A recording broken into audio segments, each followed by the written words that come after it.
The grand hall of the Galactic Council buzzed with voices. Thousands of beings from hundreds of worlds sat in rising rows of seats.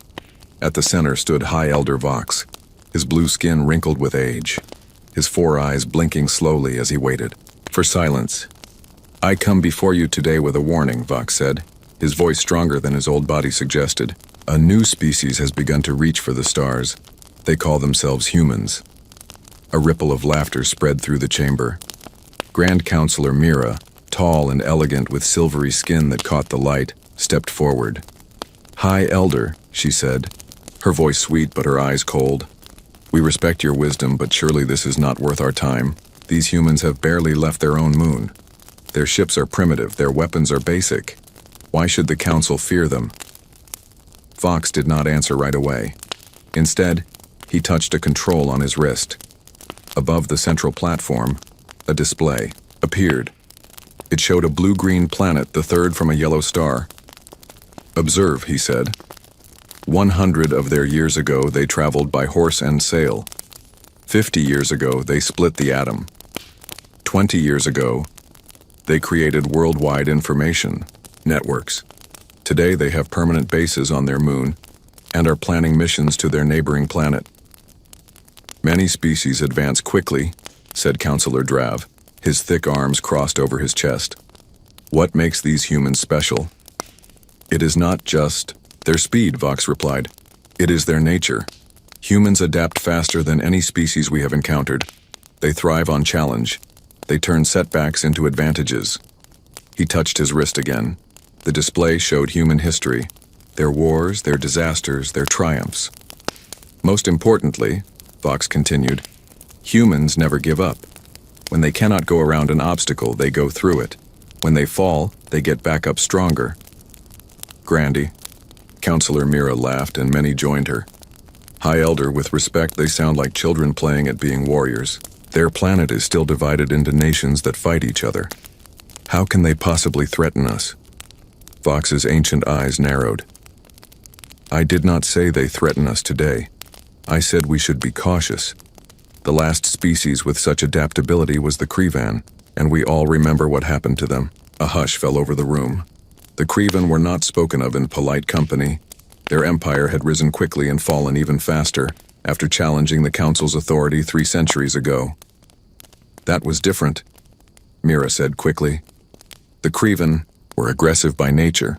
From what we have observed, humans value peace. Humans value survival," Vox corrected. "They will be peaceful if peace helps them survive. They will be warriors if war helps them survive. That is what makes them dangerous. They are whatever they need to be." The council members shifted uncomfortably. Vox could see he was losing them. They were too comfortable in their power, too certain of their superiority. "I ask only that we establish clear boundaries," Vox said. "Make contact now, while we can still impress them with our strength. Set rules before they learn there are no rules." "We will consider your advice, High Elder," Mira said, in a tone that meant they would do no such thing. "The Council thanks you for your wisdom." Vox bowed his head and stepped away from the platform. As he shuffled toward the exit, his assistant Toll hurried to his side. "They will not listen," Toll whispered. "They never do," Vox replied. "But we have done our duty. Now we prepare." Captain James Reed stood on the bridge of the exploration vessel Pioneer, staring at the vast emptiness of space through the main view screen. At 45, Reed was considered young for a captain, but his sharp mind and cool head had earned him command of humanity's most advanced ship. "Anything on sensors, Dr. Lane?" he asked. Dr. Anna Lane, the ship's science officer, shook her head. Her fingers moved quickly over her console. "Nothing yet, Captain, just more empty space." Reed nodded. The Pioneer had been traveling beyond the edge of charted space for 3 weeks. Their mission was simple: go farther than any human had gone before, and see what was out there. "Keep looking," Reed said. "There's something out here. I can feel it." Commander Mike Foster, Reed's second in command, looked up from his station. "Feeling things now, Captain? That's not like you." Reed smiled. "Call it instinct, Mike. 20 years in space teaches you to trust your gut." "Your gut better be right," Foster said. Earth control is getting impatient. They want results, not more reports of empty space. They'll get their results, Reed promised, one way or another. The bridge fell silent as everyone returned to their work. Reed sat in his command chair, thinking. Humanity had been reaching for the stars for decades, but progress had been slow. The vast distances between solar systems made exploration difficult. The Pioneer was equipped with the newest drive system, allowing it to travel faster than any previous ship. But even so, the journey had been long. Captain, Lane's voice broke the silence. I'm picking up something on long-range sensors. It's not natural. Reed was on his feet instantly. On screen. The view screen changed to show a small object floating in space. It was clearly artificial, a metallic structure with extending panels that might be solar collectors. What is it? Foster asked, stepping closer to the screen. Unknown, Lane replied. But it's definitely not one of ours. The design is nothing like our technology. Reed felt a chill run down his spine. Are you saying it's alien? Lane looked up, her eyes wide with excitement. Yes, Captain. I believe we've just found proof that we're not alone. The bridge erupted in excited chatter. Reed raised a hand for silence. Distance to the object? About 6 hours at our current speed, Lane said. Reed nodded. Set course, Commander. Let's go say hello. 6 hours later, the Pioneer drifted alongside the alien structure. Up close, it was about the size of a small house, with a central hub and radiating arms that supported what were definitely energy collection panels. No signs of life, Lane reported. It appears to be an automated station of some kind. Possibly for monitoring or communication. Reed studied the alien technology through the view screen. Can we bring it aboard for study? Lane hesitated. I'm not sure that's wise, Captain. We don't know what it does or who put it here. Exactly why we need to study it, Reed replied. This is what we came for, Doctor. First contact with alien technology. This could change everything. Foster looked worried. Captain, maybe we should report back first, get instructions. Reed shook his head. By the time we get instructions, we could have learned twice as much on our own. Besides, it's just a machine. After careful maneuvering, the Pioneer's crew managed to secure the alien station in their cargo bay. A team of scientists, including Dr. Lane, suited up to examine it. Be careful, Reed warned them. No unnecessary risks. Understood, Captain, Lane replied, her voice tinged with excitement despite her earlier caution. Reed watched from an observation window as the team approached the alien technology. This was the moment every explorer dreamed of. First contact with evidence of alien intelligence. What do you think, Mike? Reed asked his second-in-command. Who built this thing and why? Leave it out here in the middle of nowhere? Foster shrugged. Maybe it's a boundary marker or a traffic light. Stop here, don't go further. Reed smiled. If that's what it is, they didn't make it very obvious. Maybe they didn't expect us to get this far this fast, Foster suggested. Before Reed could respond, Lane's voice came over the comm. Captain, you need to see this. We've found what looks like a control panel and it's responding to our presence. Reed and Foster exchanged glances. On my way, Reed said, heading for the cargo bay. Whatever happened next would change human history forever. What Reed couldn't know was that the moment his scientists activated the alien device, a signal spread across the stars, a signal that would eventually reach the Galactic Council. And by then, it would be too late to heed Elder Fox's warning. Administrator Ben paced nervously in his office on Trell 9, a small mining outpost at the edge of Council space. The station hung in orbit around a barren planet rich in rare minerals. Outside his window, transport ships came and went, carrying workers and supplies. You should report this to the Council, said Leah, his assistant. Her green skin looked pale under the office lights. Strange signals are always reported. That's the rule. Ben ran a hand through his short gray hair.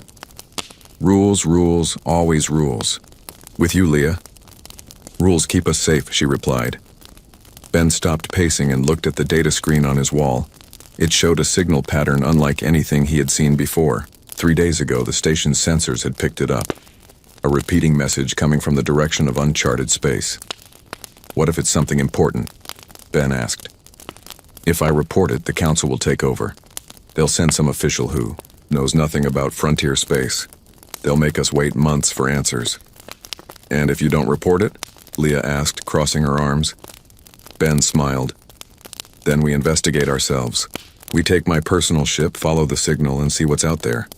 If it's nothing, no harm done. If it's something interesting... He shrugged. Maybe we get a promotion.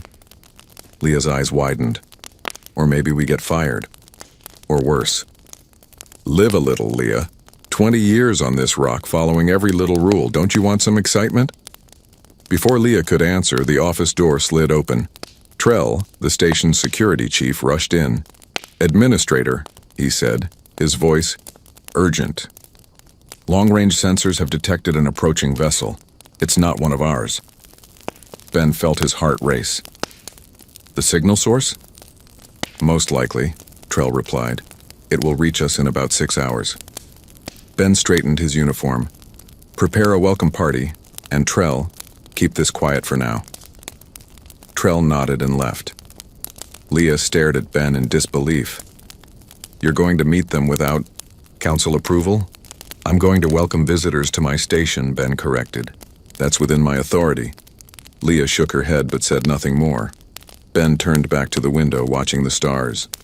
After years of routine, something new was finally happening. Captain Reed adjusted his uniform as the Pioneer approached the alien station. Through the view screen, he could see it was much larger than the monitoring device they had found. This was a full settlement, with ships coming and going. Life signs? Reed asked. Multiple species, Lane replied from her science station. Hundreds of individuals. The station has artificial gravity and atmosphere compatible with our needs. Reed nodded.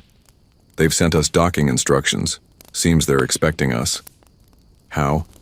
Is that possible? Foster asked. We've never made contact before. The monitoring station, Lane suggested. When we activated it, it must have sent a signal. Reed considered this. So they know we're coming, but we know nothing about them. Not the best way to start, but we'll manage. He touched a control on his chair. All hands, this is the captain. We are about to make first contact with an alien civilization. This is what we trained for. Stay calm, follow protocols, and remember, we represent all of humanity. As the Pioneer docked with the alien station, Reed assembled a small team in the airlock. Himself, Dr. Lane for scientific analysis, Commander Foster for security, and Dr. Miller, the ship's chief medical officer. Universal translators active? Reed asked. Lane nodded, checking the small device at her collar. They're designed to analyze language patterns and attempt translation, but they need something to work with first. Then let's give them something, Reed said as the airlock opened. On the other side stood 3 figures. The one in front appeared to be the leader, humanoid but clearly alien, with gray skin and large oval eyes. Behind him stood a female with green skin and a security officer of a different species, taller and more muscular. Reed stepped forward, hands open in a universal gesture of peace. I am Captain James Reed of the Earthship Pioneer. We come in peace and friendship. The gray-skinned alien tilted his head, listening. After a moment, he spoke words Reed couldn't understand. The translator at Reed's collar hummed, processing the sounds. Welcome to Trell 9, came the translation, slightly delayed. I am Administrator Ben. This is my assistant Leah, and our security chief Trell. Reed felt a wave of relief. The translators were working.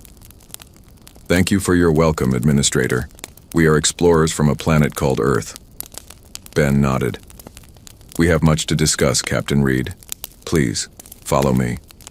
As they walked through the station, Reed and his team tried not to stare at the various alien species they passed. Some looked almost human, while others were wildly different. Floating creatures, beings with multiple limbs, entities that seemed made of light. Ben led them to a conference room with a large oval table. As they sat, Screens on the walls lit up, showing images of space. "You activated one of our monitoring beacons," Ben said. "It wasn't a question." Reed nodded. "We found it drifting in what we thought was empty space. We meant no harm." "No harm was done," Ben assured him. "But you should know that you have entered Council space. The beacon marks the boundary." "Council space?" Lane asked. "The Galactic Council," Leah explained, speaking for the first time. 300 species, thousands of worlds, united under common law and protection. Reed exchanged glances with his team. Humanity was not alone, but they were very late to a very large party. "We had no way of knowing," Reed said. "We're new to interstellar travel." Ben waved a hand dismissively. "Of course. No offense was taken. But now we must decide what happens next. Officially, I should report this encounter immediately." "Officially?" Foster asked, catching the nuance. Ben smiled. "I've been administrator of this outpost for 20 years, Commander. Out here, far from the Council's central worlds, we learn to be flexible with certain protocols." Leah frowned, but remained silent. "What are you suggesting?" Reed asked. "An unofficial exchange," Ben replied. "You share your technology and knowledge. With us, we share ours with you. We learn about each other before the Council becomes involved and things get complicated." "Complicated how?" Lane asked. Ben hesitated. "The Council has procedures for contact with new species. They can be extensive. Years of evaluation before full diplomatic relations are established." Reed considered this. "And if we agree to this unofficial exchange?" "Then we both benefit," Ben said. "You gain access to knowledge about the galaxy and its peoples. We gain understanding of your unique approach to technology." "Unique?" Miller asked, the doctor finally joining the conversation. Ben nodded. "The modifications you made to our beacon, they were quite impressive. You solved problems our engineers have struggled with for years, and you did it with what appears to be relatively primitive tools." Reed felt a surge of pride. Humanity might be new to the galactic community, but they weren't without their strengths. "I believe we can arrange something," Reed said. "A limited exchange of non-sensitive information and technology." "Excellent," Ben said, clasping his hands together. "We'll begin immediately." On the Council homeworld, Elder Vox stood in Grand Counselor Mira's private chamber. The room was opulent, with high ceilings and artwork from 100 worlds. "A beacon has been activated in Sector 47, Vox said without preamble. "The humans have reached our border." Mira looked up from her desk, annoyance flashing across her face. "One beacon among thousands, Elder. Hardly a crisis." "The signal was modified," Vox continued. "The humans didn't just activate it, they improved it. The transmission range has increased tenfold." "Impressive," Mira admitted. "But still, not a concern. The Centennial Gathering begins in 3 months. I don't have time for primitive newcomers." "You should make time," Vox warned. "The beacon is near Trell 9. Administrator Ben has a reputation for independence." Mira laughed. "Ben? That old fool has been buried on that mining station for decades. Even if he makes contact with these humans, what could possibly come of it?" Fox's 4 eyes blinked slowly. "That is what worries me, Counselor. We don't know. And in my experience, the unknown is rarely benign." Mira rose from her desk, her patience clearly at an end. "Thank you for your concern, Elder. I will have someone look into it. Eventually." As Vox left the chamber, he felt a deep unease. The wheels were already in motion, and no one was watching closely enough to see where they were turning. Deep in space, beyond the knowledge of humans or the Council, the modified beacon's signal continued to spread, reaching farther than anyone had intended. And in the darkness between stars, something ancient stirred, awakening from a long slumber. 6 months passed. What began as a simple meeting between Captain Reed and Administrator Ben had grown into something much larger. 17 worlds in the outer territories now traded openly with humans. Human ships, once rare visitors, were now a common sight at frontier stations. Reed, now Admiral Reed, sat in his new office on Trell 9. The station had become an unofficial embassy for Earth, a place where humans and aliens could meet freely without council oversight. "The latest reports, Admiral," said Commander Foster, placing a tablet on Reed's desk. Reed picked it up and scrolled through the information. "Trade is up another 30%. Human entertainment broadcasts are now reaching 23 council worlds and..." He paused, eyebrows rising. "Is this correct? The Volari have adopted Earth music into their religious ceremonies?" Foster nodded. "Apparently they find our classical music spiritually transcendent. Bach and Mozart are particularly popular." Reed leaned back in his chair. "6 months ago, we didn't know aliens existed. Now they're praying to the sound of our music." He shook his head in wonder. "What's the Council's response to all this?" "Still minimal," Foster replied. "They're treating us like a temporary distraction, something that will lose its novelty." "That's good," Reed said. "It gives us more time." "Time for what exactly?" Foster asked, his expression concerned. "The Earth government is thrilled with the trade agreements, but some officials are worried we're moving too fast." Reed stood and walked to the window. From here he could see ships coming and going, human vessels alongside alien craft of various designs. "Humanity spent centuries looking at the stars, wondering if we were alone," Reed said quietly. "Now we know we're not. But we've also learned something else, that the galaxy is more dangerous than we imagined." He turned to face Foster. "The information Ben shared with us about the Council, about their history, they're stagnant, Mike. 300 species all following the same rules, using the same technologies, thinking the same thoughts. They haven't had a major technological breakthrough in over a century." "And we have?" Foster asked. "We've had 3 just from studying that monitoring beacon," Reed replied. "Our engineers look at alien tech and immediately see a dozen ways to improve it, not because we're smarter, but because we think differently. We're not bound by their traditions, their ways of doing things." Foster frowned. "So what's our goal here? What are we working toward?" Reed's expression grew serious. "Survival. The Council might see us as a curiosity now, but that won't last. Sooner or later, they'll see us as a threat. We need to be ready when that happens." On the planet Volari, young Trin sat in his room, eyes fixed on the screen in front of him. On it, a human story played, something called a movie, about a small group fighting against impossible odds and somehow winning. "Trin, dinner is ready," his mother called from downstairs. "Coming," he replied, but didn't move. The movie was reaching its climax, the heroes making their final stand. His door opened, and his father stepped in. "Watching human broadcasts again?" he asked, his tone disapproving.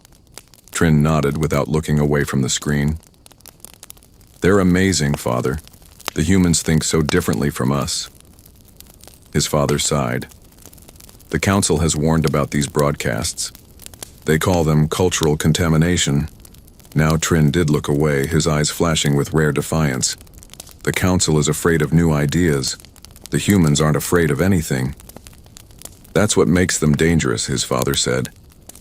Trin turned back to the screen where the human heroes were celebrating their unlikely victory. "No," he said quietly. "That's what makes them right." In the grand hall of the Council homeworld, the Centennial Gathering was underway. Representatives from all 300 member species had assembled to showcase their achievements and plan for the future. Grand Counselor Mira stood on the central platform, addressing the assembly. "For 1,000 years, the Council has maintained peace and prosperity throughout our space," she said, her voice carrying to every corner of the vast chamber. "Today we reaffirm our commitment to the principles that have guided us: unity, stability, and the gradual controlled advancement of all member species." Elder Vox sat in his designated place, watching with ancient eyes. Beside him, other elders shifted uncomfortably. They alone seemed to sense what was coming. "Before we begin the traditional presentations," Mira continued, "there is one matter we must address." She paused, and a hush fell over the assembly. Many of you have heard rumors about a new species encountered in the outer territories. These humans have captured the imagination of some of our more impressionable members. Vox closed his eyes briefly. Here it came. While we welcome cultural exchange and peaceful contact, Mira said, we must also protect our way of life. The rapid spread of human influence, unchecked and unregulated, poses a potential disruption to our carefully balanced society. Murmurs spread through the hall. Vox could see the representatives from worlds that had benefited from human trade looking concerned. Therefore, Mira continued, the Council proposes a containment policy. A quarantine zone will be established around human-controlled space. Trade and communication will be limited and monitored. This temporary measure will remain in effect until a proper assessment of human civilization can be completed. The representative from Valeri stood. With respect, Grand Counselor, my people have found great value in human cultural exchanges. Their art forms have enriched our spiritual practices. That is precisely the concern, Mira replied smoothly. Uncontrolled influence leading to cultural shifts without proper oversight. Another representative stood, this one from a mining world. Human technology has increased our production by 40%. Their methods are unconventional but effective. Effective, yes, Mira acknowledged. But have you considered the long-term consequences? Their approach to resource extraction differs greatly from our sustainable models. What might seem beneficial now could prove destructive in the future. One by one, Mira addressed the concerns raised by various representatives. Her arguments were reasonable, her manner calm and authoritative. To most in the chamber, she appeared to be the voice of wise caution, but Vox saw through it. This wasn't about protection. It was about control. The Council feared what it couldn't predict, and humans were nothing if not unpredictable. Finally, Vox rose to his feet. The chamber fell silent. An elder rarely spoke at such gatherings unless the matter was grave. I warned of the humans 6 months ago, Vox said, his voice showing none of the weariness he felt. I suggested we establish clear boundaries then when we held all the advantages. That opportunity is past. Mira's smile tightened. Then you support the containment policy, Elder Vox? I support wisdom, Vox replied. And wisdom tells me that trying to contain the humans now will only provoke them. They are curious by nature. Tell them they cannot go somewhere, and they will immediately try to go there. What would you suggest instead? Mira asked, a hint of mockery in her tone. Engagement, Vox said simply. Full diplomatic relations? Bring them into the Council as observers first, then members. Guide them rather than restrict them. Laughter rippled through the chamber. The thought of bringing such a primitive species into the Council seemed absurd to most. The Elder's concern is noted, Mira said, dismissing Vox's suggestion without a second thought. Now let us vote on the containment policy. The vote was overwhelmingly in favor. Only the representatives from worlds already deeply involved with humans stood opposed. The Council had spoken. Humans would be contained, their influence limited, their expansion halted. 3 days later, at the edge of what was now officially designated Quarantine Zone Alpha, 3 Council battlecruisers moved into position. Their mission was simple: establish the first blockade point and begin enforcing the new containment policy. Contact approaching, reported the sensor officer on the lead cruiser. 2 vessels, human design. Just 2? The captain asked, surprised. Our intelligence suggested they would respond with at least 5 ships. Perhaps they didn't take our warning seriously, his second officer suggested. The captain smiled. Then this will be a simple demonstration of Council authority. On the main screen, the human ships came into view. They were smaller than the Council vessels, with sleek lines and unusual configurations that didn't match any known design philosophy. Open communication channels, the captain ordered. Let's inform them of the new regulations. Before the communications officer could comply, the human vessels split apart, moving with a speed and precision that seemed impossible. One moment they were directly ahead, the next they had somehow flanked the Council formation. How did they? the captain began but never finished his question. Both human ships released a cloud of small objects, hundreds of them, spreading out to surround the council vessels. Weapons? The captain asked urgently. Negative, the sensor officer replied, confusion in his voice. They appear to be communication buoys of some kind. They're broadcasting on all frequencies. The main screen flickered, and a human face appeared. It was Admiral Reed, his expression serious but not hostile.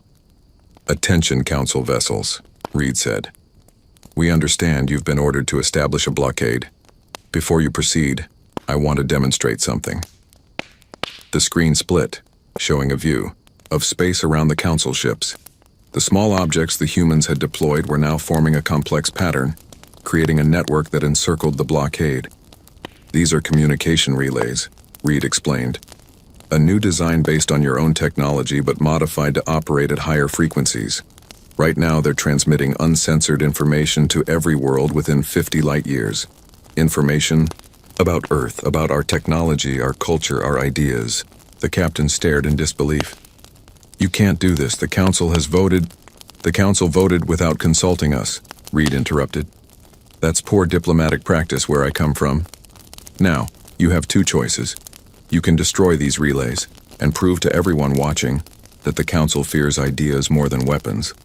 Or you can return to your territory and suggest to your leaders that perhaps a conversation would be more productive than a blockade. The captain looked to his officers, seeing his own uncertainty reflected in their faces. Their orders hadn't prepared them for this. They were expecting resistance, perhaps even combat, but not this. We will report this to the council, the captain said finally. Reed nodded. We'll be here when they're ready to talk. As the council ships turned and departed, Reed allowed himself a small smile. Not a single shot had been fired, yet the message had been delivered with perfect clarity. Humans would not be contained. On the council homeworld, Grand Counselor Mira was about to learn that the storm she had dismissed so casually was now gathering strength at her very doorstep. On the far edge of known space, the science vessel Curiosity drifted silently. It was a joint mission, humans and scientists from several council races working together despite the official containment policy. Administrator Ben had arranged it, calling in favors from old friends. Dr. Lane stood at the main sensor console, frowning at the readings. That can't be right, she muttered.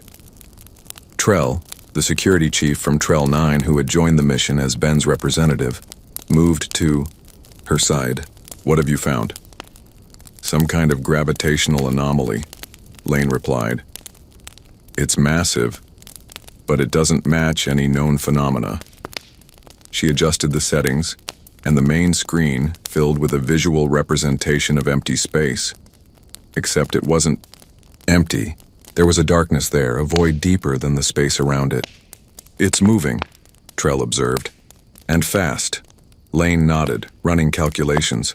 At its current speed, it will reach the outer colony worlds in less than a month. Trell's face paled. We need to warn the council. And Earth, Lane added. Whatever this is, it's like nothing I've ever seen. As they prepared an emergency transmission, neither noticed a small detail in the sensor data. The anomaly had changed course slightly, directly toward their position. It had detected them, and it was hungry. Grand Counselor Mira paced her private chambers, anger radiating from her in waves. Before her stood the captain of the failed blockade mission, his head bowed in shame. 3 battle cruisers, Mira said, her voice dangerously quiet. 3 of our finest ships, outmaneuvered by 2 human vessels without a single shot fired. They used tactics we've never seen before, the captain explained. Their ships moved in ways that should be impossible. And these communication relays they deployed, they're still operating? The captain nodded miserably. Our attempts to disable them have failed. They adapt, shifting frequencies faster than we can block them. Mira stopped pacing and stared out the window at the gleaming towers of the council capital. 6 months, she said. That's all it took for them to go from discovering our existence to humiliating our fleet. Perhaps Elder Vox was right. The captain suggested hesitantly. Perhaps we should engage with them diplomatically rather than... No, Mira snapped. I will not bend to this primitive species. Their influence is a disease spreading through our society. It must be contained whatever the cost. The captain shifted uncomfortably. With respect, Grand Counselor, our military options may be limited. Reports from the outer territories suggest the humans have been sharing their technological innovations with several worlds. If those worlds stand with humans, then they stand against the Council, Mira finished coldly. Prepare a full fleet. We will not be embarrassed again. As the captain left, Mira returned to the window. For 1,000 years, the Council had maintained order. She would not be the one to see that order crumble, not because of some upstart species barely out of their own solar system. Her thoughts were interrupted by an urgent chime from her communication console. What is it? She demanded. Emergency transmission from the deep space science vessel Curiosity, her aide's voice replied. They're reporting, Grand Counselor, they claim to have detected the Devourer. Mira froze, her anger forgotten. That's impossible. The Devourer was driven away centuries ago. The transmission was cut off mid-sentence, the aide continued. We've lost all contact with the Curiosity. For the first time in her long career, Mira felt a chill of genuine fear. The Devourer was more than just an enemy. It was a force of nature, a living nightmare that had nearly destroyed all advanced life in the galaxy before the Elders' civilizations had united to drive it back. Verify this information, she ordered. And summon Elder Vox. Admiral Reed stared at the emergency message from the Curiosity. Dr. Lane's voice was calm but urgent as she described the anomaly they had detected. The transmission ended abruptly, with a burst of static. When did this come in? Reed asked. 20 minutes ago, Foster replied. We've tried to re-establish contact, but there's nothing. It's like the ship just vanished. Reed nodded grimly. Lane wouldn't panic over nothing. If she says this anomaly is dangerous, we need to take it seriously. Do we know what it is? Foster asked. Reed hesitated. Maybe. Administrator Ben shared some historical records with me a few months ago. There were stories about something called the Devourer, a semi-organic hive mind that attacked the galaxy centuries ago. The description matches what Lane reported. Foster's eyes widened. If that's true, then we're all in danger, Reed finished. Council and humans alike. He stood up, decision made. Prepare the fleet. All ships, combat ready. The containment policy, Foster began. Doesn't matter anymore. Reed cut him off. If this is the Devourer, we'll need every ship we have, and it still might not be enough. As Foster left to carry out his orders, Reed turned to the star map displayed on his wall. Dots of light represented human outposts and friendly council worlds. If the Devourer was really back, how many of those lights would soon go dark? 1 week later, the frontier world of Vantis fell silent. No distress call, no warning. 5 million inhabitants gone in a single day. The council sent 2 scout ships to investigate. Neither returned. 3 days after that, the mining colony at Proxus suffered the same fate. This time, a single shuttle escaped, carrying terrified survivors who spoke of massive ships that darkened the sky and strange creatures that seemed made of shadow itself. Panic spread through the outer territories. Refugee ships fled toward the Council Core worlds, bringing tales of horror and destruction. The Devourer wasn't just back. It was stronger than before, more ruthless, more efficient. The Council fleet mobilized, but too slowly. Centuries of peace had made them complacent. Their ships were impressive, but designed for ceremony and intimidation rather than actual combat. Their weapons were powerful, but standardized, every ship carrying the same armaments, using the same tactics. The Battle of Trell 9, 50 Council vessels faced 3 of the Devourer's world ships. It was over in hours. Only 12 Council ships escaped to carry news of the defeat. Administrator Ben was among the casualties.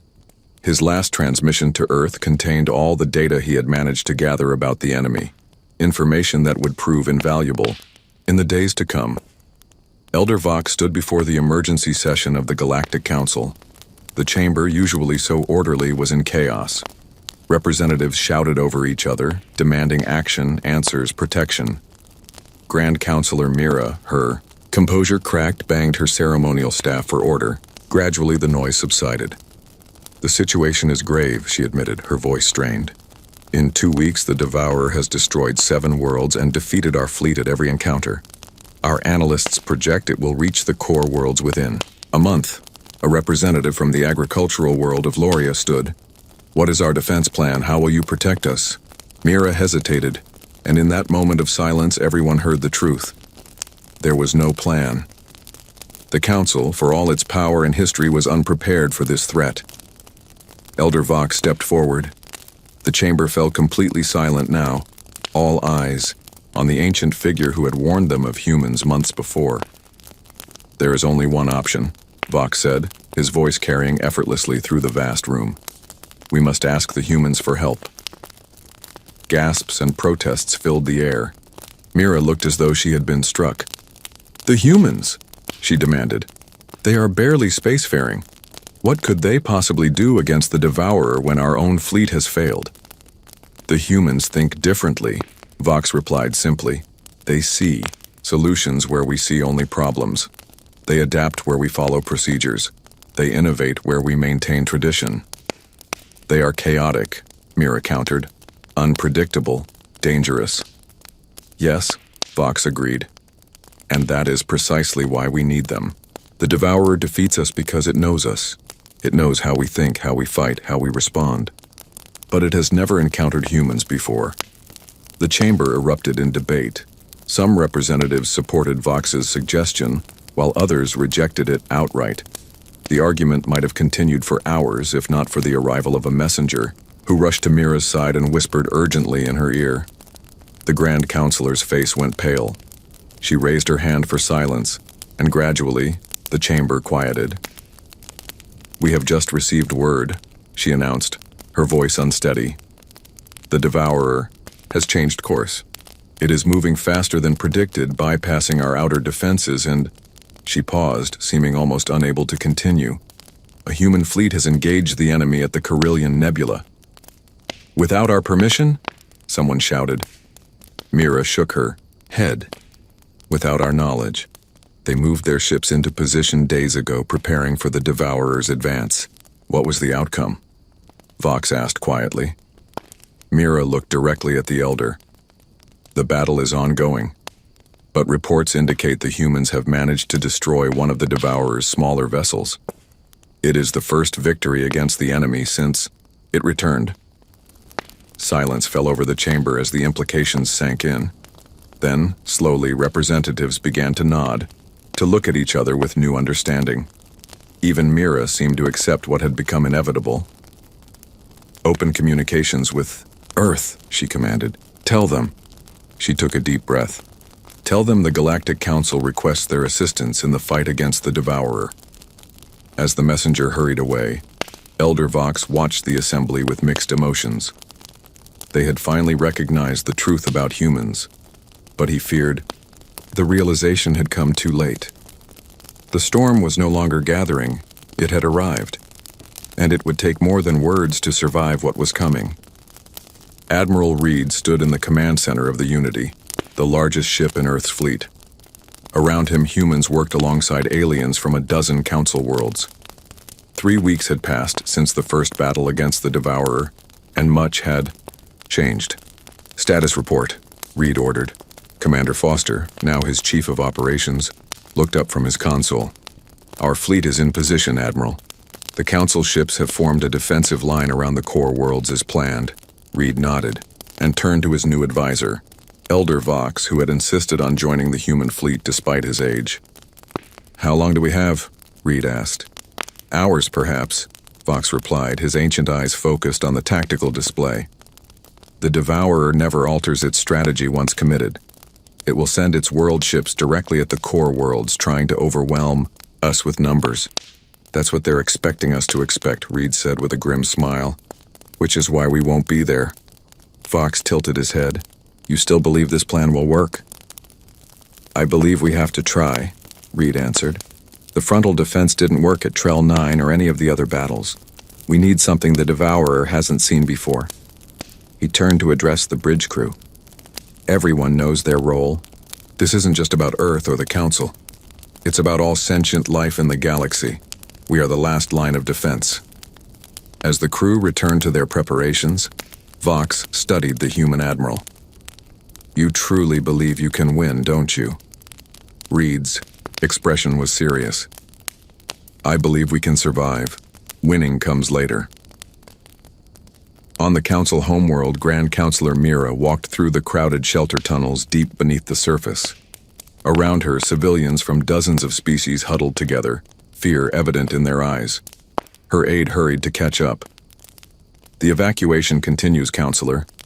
Another 1,000 ships departed for the safe zones in the last hour." Mira nodded. "And our defense fleet?" "In position alongside the human vessels," the aide reported, "though many of our commanders are confused by Admiral Reed's strategy." "As am I," Mira admitted. "But the humans have earned the right to try their way. Their victory at the Carillion Nebula proved that." They reached a communications station where several Council military officers stood around a holographic display of the approaching Devourer fleet. 5 world ships, one officer noted grimly, each capable of destroying an entire planet. Our analysts predict they will reach us within 3 hours. Mira studied the display. "And the human plan?" The officer hesitated. "They've positioned their ships oddly. Small groups scattered throughout the system rather than a concentrated defense force. Some appear to be completely out of position." "There must be a reason," Mira said, though doubt clouded her voice. "There is," came a voice behind her. Mira turned to see a young Volari named Trin, one of the many who had embraced human culture before the Council's containment policy. "Explain," Mira demanded. Trin stepped forward, nervous but determined. "The humans don't fight like we do. They don't use standardized formations or follow predictable patterns. Each of their ship groups will act independently, adapting to the situation as it unfolds. Chaos is not a strategy," one of the officers objected. "To us, perhaps," Trin replied. "But to humans, adaptation is survival. They embrace chaos because it creates opportunities." Mira looked at the young Volari with new interest. "You've studied them." Trin nodded. "Their stories, their history. Humans have fought countless wars among themselves. They've learned that the unexpected is their greatest weapon." For the first time in weeks, Mira felt a flicker of hope. She turned back to the display, watching as the human vessels continued their seemingly random movements. "Then let us hope," she said quietly, "that the unexpected is enough." Aboard the small strike vessel Defiance, Dr. Lane checked her equipment one last time. Around her, a team of human and alien scientists made similar preparations. "Are you sure about this?" asked Leah, Administrator Ben's former assistant who had volunteered for the mission to honor his memory. Lane nodded. "The data Ben sent before Trell 9 fell was clear. The Devourer isn't just a military force, it's a hive mind. Every ship, every creature is connected to a central consciousness. And you believe we can disrupt that connection?" "That's what we're going to find out," Lane replied. "Our analysis suggests the Devourer communicates using quantum entanglement, instantaneous signals that can't be blocked or intercepted. But they can be confused," added Professor Krell, a council physicist, who had been working with Lane. The ship's captain called over the intercom. 2 minutes to insertion. All personnel secure for high-speed maneuvers." Lane took her seat and strapped in. The mission was dangerous, perhaps suicidal, but if they succeeded, they might give the fleet the edge it needed. "For Ben," Leah said quietly. Lane reached over and squeezed her hand. "For everyone." The battle began suddenly and violently. The Devourer world ships emerged from hyperspace near the Council homeworld, exactly as predicted.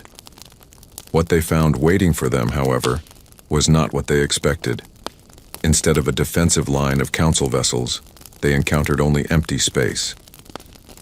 The trap was sprung a moment later as human ships appeared from behind moons and asteroids, attacking from all directions at once. Each human battle group used different tactics, different weapons. Some fired conventional torpedoes. Others deployed new devices that disrupted the Devourer's sensor systems. A few simply rammed smaller enemy vessels, sacrificing themselves to create gaps in the Devourer's defenses. The Council fleet, which had been hiding in the shadow of the planet's largest moon, joined the attack as the Devourer forces began to scatter in confusion.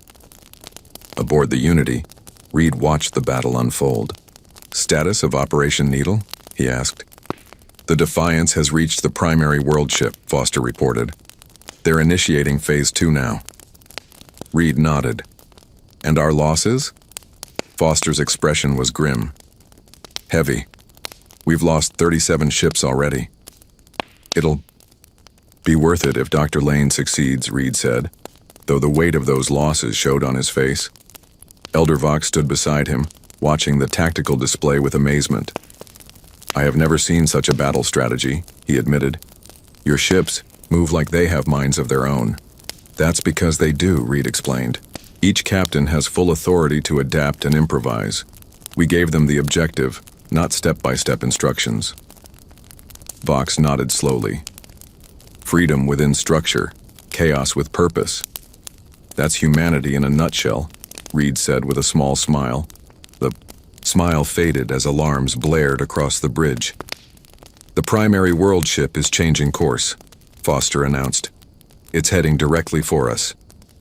"They've identified our command vessel," Reed realized. "All power to shields. Prepare for impact." Inside the massive primary world ship, the Defiance crew fought their way through strange organic corridors. The interior was like nothing they had ever seen, half machine, half living tissue, pulsing with eerie light. "This way," Lane directed, following the readings on her device. "The central node should be just ahead." They entered a vast chamber filled with what looked like glowing brain tissue suspended in liquid. Tentacle-like cables connected it to the ship's systems. "The hive mind," Professor Krell whispered in awe. "The central consciousness of the entire Devourer force." Lane didn't waste time. "Set up the disruptors. We have 3 minutes before they find us." The team worked quickly, placing small devices around the chamber. These weren't weapons in the traditional sense. They were quantum oscillators designed to interfere with the Devourer's communication network. 30 seconds, Leah warned, watching the entrance. Lane made a final adjustment. "Ready. Everyone back to the ship." As they ran, Lane activated the devices remotely. Behind them, the brain-like structure began to pulse erratically, its glow flickering. Across the battlefield, the effect was immediate and dramatic. Devourer ships suddenly lost coordination, some stopping completely while others began firing at their own allies. "It's working," Foster exclaimed. "The enemy fleet is in disarray." Reed didn't hesitate. "All ships, press the attack. Target the secondary world ships first." The battle turned quickly. Without their unified consciousness, the Devourer forces could not adapt to the humans' chaotic tactics. One by one, the world ships fell to the combined might of Earth and Council vessels. The primary world ship, however, began to recover. Its systems were more resilient, able to function independently when needed. "The Defiance?" Reed asked. Foster shook his head. "No communication. They may not have made it out." Reed's jaw tightened. "Then we finish this ourselves. Prepare for direct assault on the primary target." "Admiral," Vox cautioned, "even damaged, that vessel could destroy half our remaining fleet." "I know," Reed replied. "But if we don't end this now, the Devourer will adapt again. It's learning from us with every encounter." The Unity led the charge, accompanied by the remaining human ships and those Council vessels brave enough to follow. They struck the wounded world ship from multiple angles, targeting the weak points identified in Ben's final transmission. For a moment, it seemed the assault would fail. The world ship's defenses held, and it began to power up what appeared to be a main weapon. Then suddenly a series of explosions erupted from within the massive vessel. The Defiance had completed its mission, destroying the hive mind from the inside. They did it, Foster said in disbelief. The primary world ship began to break apart, its destruction triggering a chain reaction among the smaller Devourer vessels still connected to it. Within minutes, the enemy fleet was in full retreat, fleeing, back toward the darkness between galaxies. 3 days later, a new gathering took place in the council chamber. This one was smaller, more solemn. Many seats remained empty, their representatives lost in the defense of their worlds. Grand Counselor Mira stood before the assembly, her usual confidence tempered by recent events. "The Devourer has been driven back," she announced. "Thanks to the combined efforts of Council forces and our human allies, the threat has been contained." She paused, looking to where Admiral Reed stood with Elder Vox. "But the cost was high," she continued. "Billions lost, worlds destroyed, and we have learned a harsh lesson about the nature of our existence in this galaxy." Reed stepped forward at Mira's gesture. "The Devourer is wounded, but not destroyed," he told the assembly. "It will return, perhaps in decades, perhaps in centuries. We must be ready when it does." "And how do you propose we prepare?" asked one of the council representatives. "Together," Reed replied simply. "Humans and council races, sharing knowledge, technology, and perspectives. Our differences are our strength. Your stability and our adaptability, your patience and our urgency." Mira nodded. "The Council proposes a new galactic charter, one that includes Earth as a full member world, with special advisory status on matters of defense and security." The vote was unanimous. As the session ended, Elder Vox approached Reed. "You have achieved what I thought impossible," Vox said. "You have changed the Council." Reed shook his head. "The Devourer changed the Council. We just showed them another way forward." "The paradox of humans," Vox mused, "is not that you are dangerous, though you certainly are, but that your danger is precisely what makes you our greatest allies. You imagine the worst so you can prevent it. You prepare for threats we cannot even conceive." Reed smiled. "That's our nature. We hope for the best. But prepare for the worst," Vox finished. "A wise approach in an uncertain universe."